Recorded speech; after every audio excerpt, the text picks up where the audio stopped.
Festive greetings and welcome to my holiday special. How are we all feeling this festive season? We are so excited to spend time with family or just to relax, be in our own space, in our own little bubbles, and do our own things. But what I've noticed about people when it comes to this time of year, we put ourselves and our brains almost in hibernation mode. So we do not try and engage our mental side and our physical side and our emotional side. What we do is we shut off those tendencies to want to process and think and problem solve. And because of that, we go into the new year struggling to adapt. Did you know that it can take a person up to 2 to 3 months to adapt to the new year? And that's because we are not engaging our minds, we are not engaging our bodies in healthy activities. We are just allowing our awareness and our mental strength and our cognitive processes to just sort of switch off, and then it's very difficult to initiate it again. It's very difficult to try and start up. If you don't drive a car for a while and you try and drive it after a few months, the car's battery is dead. It's not going to start anymore, or you're going to have trouble starting it, or you're going to have to jump start it. And that's what happens to our brains when we fall into lazy relaxation. It's very difficult to start up that mental process and the thinking and the cognitive processes because you just sort of hibernated it. So it's important that we engage our bodies, we engage our minds when we are taking a break. And look, there is such a thing called active rest. There's active and passive rest.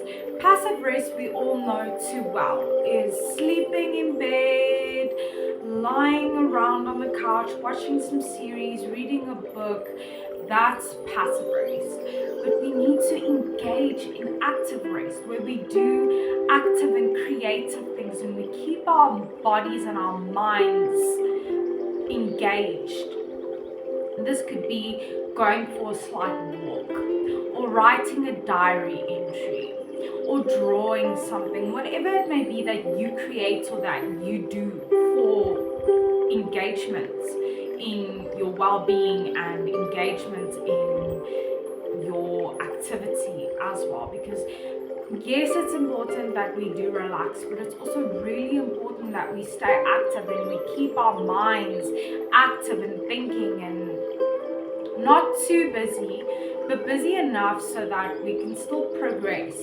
And then when you go into the new year, you've been driving that car every day.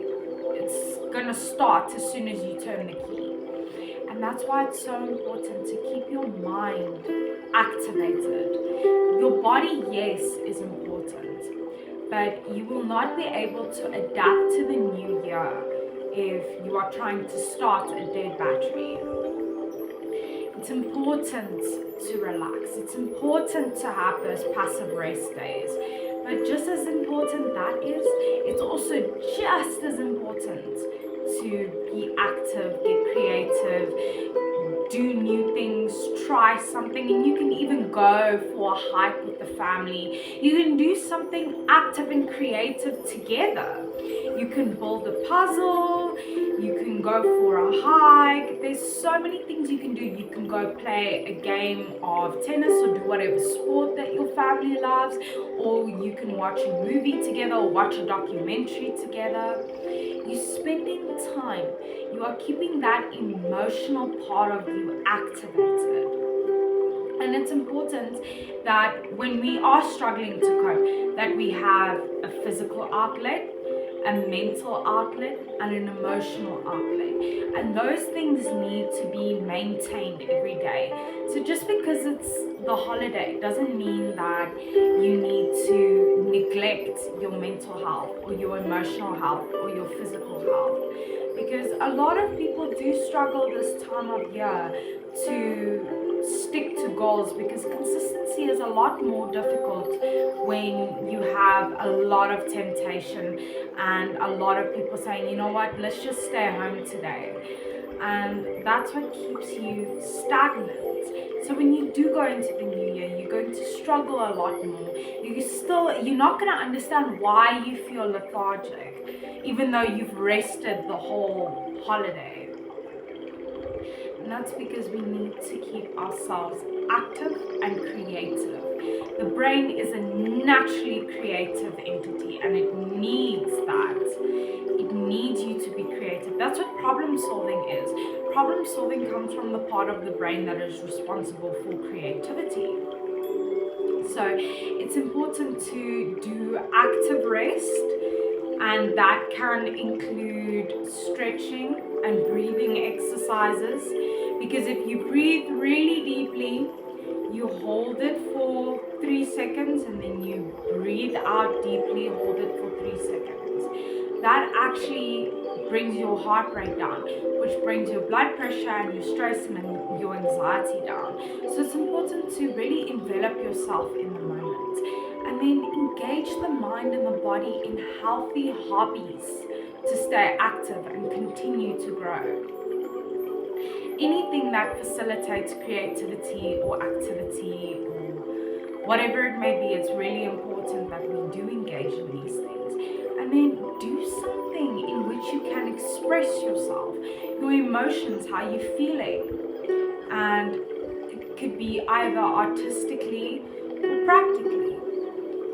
So you see, it's important that we relax, and we do have those days where we don't really do much, but that shouldn't be a constant thing, because your relaxation shouldn't come at the expense of your mental health.